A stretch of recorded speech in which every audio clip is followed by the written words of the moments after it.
Well, former NRL player James Graham has revealed his brain has lost volume as a result of over 100 concussions obtained during his football career. The former Bulldogs and Dragons star revealed the news in his Head Noise podcast to campaign to make the game safer for future players. And he joins me live now. James, good to see you. Thanks for your time this morning. So just going through some of your stats there, 18,000 hits in your career.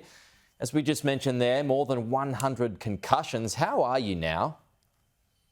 Yeah, I'm actually doing really well. I'm relieved to have the information. I never wanted to plead ignorance through this. I'd be naive to think that I wouldn't have paid a price for the game that I played and the way I played it. But I certainly don't want any sympathy. What we're after are solutions.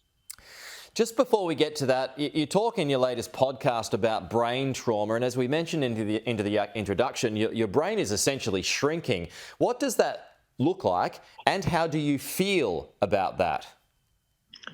Yeah, look, to be honest, I wasn't really surprised. I know what I put myself through, and I was likely going to pay a price for that. So I certainly wasn't surprised by that. There'd be an element of damage, but I'm actually feeling really good. I did have some mental health issues that manifested last year during my first year out of the game and into the national lockdown here in Australia. So I've had those issues fixed up, and I'm in a really good place right now. So were those issues as a result of neurodegenerative disease? It's hard to definitively say that, but there is. It looks like there's a correlation between mental health issues and repetitive head trauma. Mario Fenech, and we're talking away down the track here, Mario Fenech has said that he will soon need full-time care. Again, way down the track, is that something doctors have said to you now, that is what you could be looking at way down the distance? No, they haven't indicated that at all. My latest conversation with my neurologist was after receiving the diagnosis, and she looked at the scans, the brain scans that came through, where we would just continue to monitor me on an annual or biannual basis. But she was really pleased with the fact that my neuropsychological test was quite positive and of a high standard. Okay, so what have doctors told you about where your condition will lead?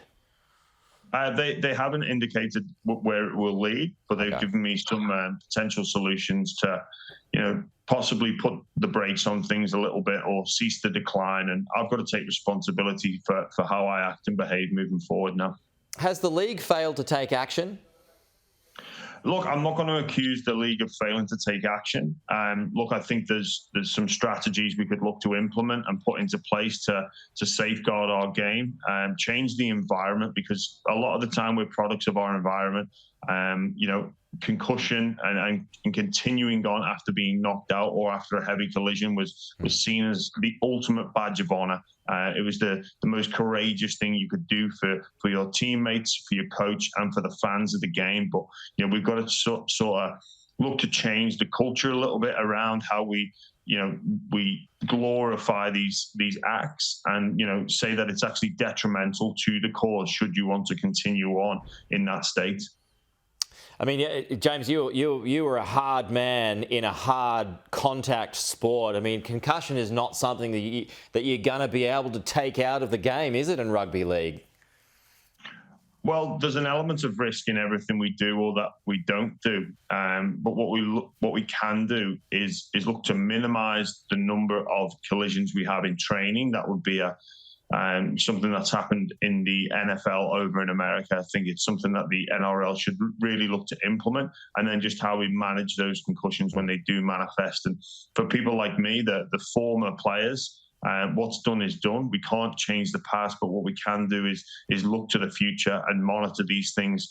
Rugby league and other sports around the globe in Australia are excellent at crisis intervention. So if a player comes down with a degenerative brain issue, we gather around as a league community or a sporting community and help them as much as we can. But I'd like to see more done in the preventative stages and monitor these things. And, the results may be invisible, but there'll be results nonetheless. What about the kids, James? Does something need to be done about, I don't know, reducing tackling at a younger age or reducing the amount of contact? Is that something that's on your mind? Yeah, look, I need to say this off the bat that playing sport as a kid gave me everything, and the evidence for the benefits of the individual, the community, and society as a whole in general is crystal clear. So sport is very, very good and so beneficial in a multitude of areas for young children. However, we can look to start the conversation about how we make the games that our children play much safer and not expose them to too much of the risk that comes involved. It's very complex, and there's some second and third string consequences should we look to implement those changes. But that's a conversation for the experts in the field, not for an ex-pro to be calling for tackle to be banned at a certain age. But I think that the conversation needs to be had. All right, James Graham, appreciate you spending some time with us this morning, and best of luck on your journey. Thank you again. We'll talk to you soon.